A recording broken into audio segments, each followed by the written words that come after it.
This morning I experienced one of those perfect teaching moments that I just had to share with you all. I was finishing some work early in the morning and I was already running a few minutes behind schedule for taking the boys to school. And my son is 15, he's turning 16 next month, and I've been letting him drive to school each morning to build his skills before he gets his license. I told him, go ahead and get the car ready, get the windshield wipers going, get the windows rolled down, get everything set that you need to do, and I'll be right there. And rather than make us any later, I decided to grab my shoes to bring them in the car to put them on while we were driving.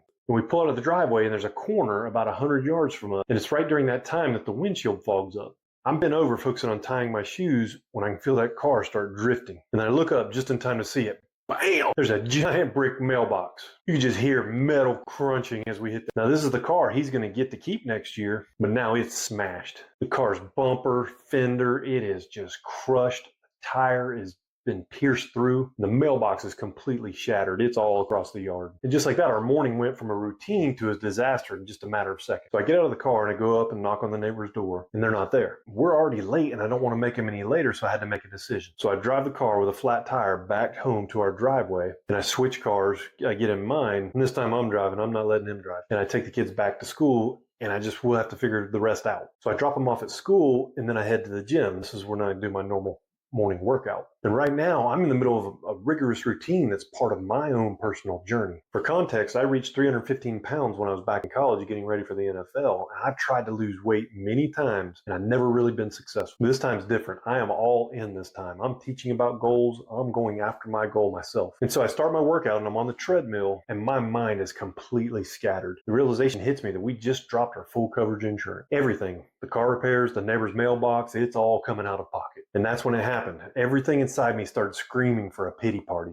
My brain launched into excuse-making mode. Just stop early today. You need to go talk to your neighbors before they come home and see the destroyed mailbox. This is an emergency. You can skip just one workout. And I normally do about an hour of cardio every morning on the treadmill, burning around 1,000 calories. But here's my mind. It's giving me the perfect escape route. It's completely reasonable sounding excuse to quit 15 to 20 minutes early under circumstances like this. In that moment, I realized something crucial. This wasn't just about today's workout. This is about what happens when we allow ourselves that first justified exception, that first reasonable excuse. I knew that stopping early would be one more notch in that not following through column. It would be one more time of me not doing what I committed to do.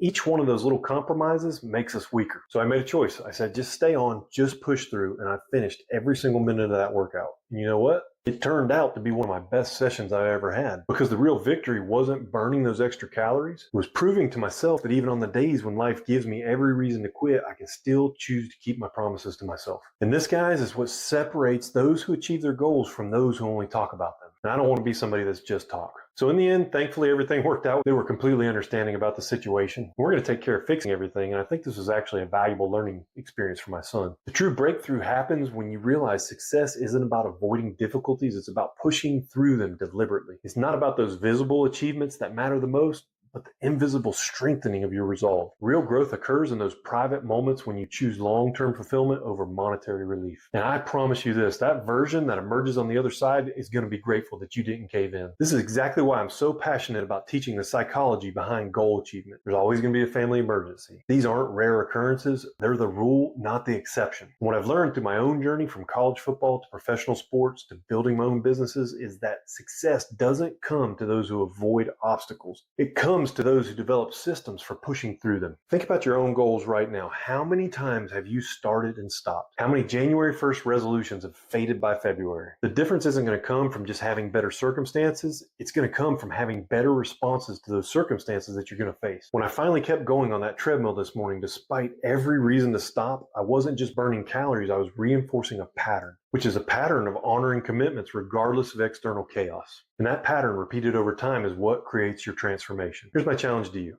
I want you to identify one promise you've made to yourself recently. Maybe it's fitness, finance, family. Now ask yourself honestly, are you keeping that promise even when it's inconvenient, even when life gives you a perfect excuse to break it? because that's the real test. Not how you perform when everything's going right, but how you respond when everything's just starting to go wrong. So just remember, sometimes the bravest thing we can do is simply refuse to go backwards, even when a brick mailbox gets in our way. So I want you to go out there, be determined, be disciplined. Don't let excuses get in your way. Make your goals happen this week. I've got another video coming out that's going to give you some very practical steps on how to keep going. So that's what happened to me today. Just wanted to share it with you. So if this video gave you even one strategy you could use, you're not going to want to miss this next one. Hit that subscribe button so you don't miss when it drops. It really helps me reach more people, and I know that it's going to help you. And if you really want a step-by-step game plan on how to stick with your goals, watch this next video. And I want you to just remember, you can do this. You got this.